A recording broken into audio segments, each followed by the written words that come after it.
Gym जाके डोले शोले बना के हट्टा कट्टा दिखने से कुछ नहीं होता, अंदर जान भी होनी चाहिए। चलो मैं इसका एक बढ़िया सा एग्जांपल देता हूँ। अभी रिसेंटली ही कोची इंडिया के रहने वाले राहुल पानीकर का एक आर्म रेसलिंग का मुकाबला था। जानते हैं किससे था? वो भी दुनिया के सबसे strong body builder Larry Wheel के साथ। शुरू में तो लैरी वील ने बहुत जोश दिखाया, लेकिन लास्ट में जाते जाते वो जोश खुश हो गया। राहुल, जो कि लैरी के सामने काफी कमजोर दिख रहे थे, उन्होंने लैरी को आर्म रेसलिंग के मैच में हरा दिया।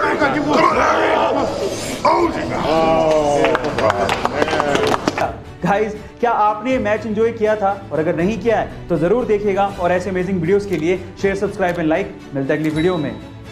गाइस, इस पिक्चर में जो लेडी आपको दिखाई दे रही हैं, क्या आप उनकी एज गेस कर सकते हो? बहुत से ऐसे लोग होते हैं जिन्हें देखने के बाद उनकी उम्र का अंदाजा नहीं लगाया जा सकता। ये लेडी उन्हीं में से एक है। आप इसे बहुत सारे लोगों को देखने में लग रहा होगा कि शायद ये 25 या 30 साल की होंगी, लेकिन नहीं, इनकी एक्चुअल एज है 72 साल, यानी कि 72 इयर्स। जी हाँ गाइस, हो गया ना हैरान? ये अमेरिका की फेमस फैशन डिजाइनर है और इनका नाम है वेरा वैंग। ये स्पेशली अपनी वेडिंग ड्रेस डिजाइन्स के लिए बहुत ज्यादा फेमस हैं। हॉलीवुड में जितनी भी ए लिस्टेड शादियां हुई हैं, उनमें ज्यादातर वेरा वैंग ने ही वेडिंग ड्रेस डिजाइन की है, जैसे कि इवांका ट्रंप की शादी में, चेल्सी क्लिंटन की शादी में, जेनिफर लोपेज की शादी में। गाइस, क्या आपको इसके पहले तक वेरा वैंग का ये फैक्ट पता था? और अगर नहीं पता था तो कमेंट सेक्शन में जरूर लिखिएगा, और ऐसे अमेजिंग वीडियोस के लिए शेयर, सब्सक्राइब एंड लाइक। मिलते हैं अगली वीडियो में। पिता की मौत के बाद एक बेटे ने अपनी मां को ओल्ड एज होम भेज दिया, लेकिन मां ने कोई शिकायत नहीं की। एक बार ओल्ड एज होम से बेटे को कॉल आता है कि आपकी मां की तबीयत बहुत ज्यादा खराब है, उनसे आखिरी बार मिल लीजिए।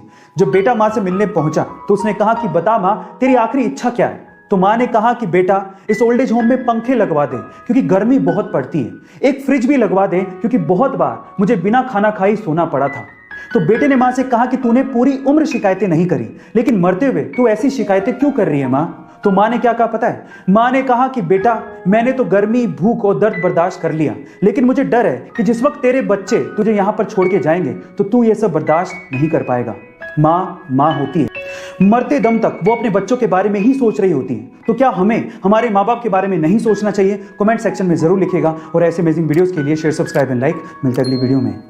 गाइस, क्या आपने कभी गौर किया है कि बहुत सी ऐसी कंपनियां होती हैं जो आपको अपना बेस प्रोडक्ट सस्ते में बेच देती हैं, लेकिन उसकी एक्सेसरीज से वो आपसे मोटा मुनाफा कमा लेती हैं? कैसे? मैं आपको एग्जांपल देता हूं। पहला एग्जांपल है जिलेट का, जिसका अगर आपने रेजर खरीद लिया तो रेजर तो आपको वो सस्ते में बेच देगी, लेकिन रेजर खरीदने के बाद आप उसकी ब्लेड तो चेंज करोगे क्योंकि वो खराब हो जाएगी। तो ब्लेड में जिलेट आपसे अच्छा मुनाफा कमा लेती है। दूसरा एग्जांपल है अमेजोन के किंडल का, जो आपको सस्ते में मिल जाएगा, लेकिन किंडल सस्ते में मिलने से कुछ नहीं होता, उसमें बुक्स पढ़नी है तो आपको पैसा देना पड़ेगा, और वहीं से ही अमेजोन किंडल आपसे पैसा कमा लेता है। और तीसरा एग्जांपल है एचपी और कैनन के प्रिंटर्स, जो आपको बहुत अच्छे डिस्काउंट में सस्ते मिल जाएंगे, लेकिन वो मोटा मुनाफा कमाते हैं प्रिंटर की इंक से, क्योंकि आपको प्रिंटर में रिफिल करने के लिए इंक तो चाहिए, तो वहां से वो आपसे अच्छा मुनाफा कमा लेती हैं। गाइस, यही होती है कला, मुनाफा कमाने की या पैसा कमाने की। गाइस, आपको ये जानकारी कैसी लगी? कमेंट सेक्शन में जरूर लिखिएगा, और ऐसे अमेजिंग वीडियोस के लिए शेयर, सब्सक्राइब एंड लाइक। मिलता है अगली वीडियो में।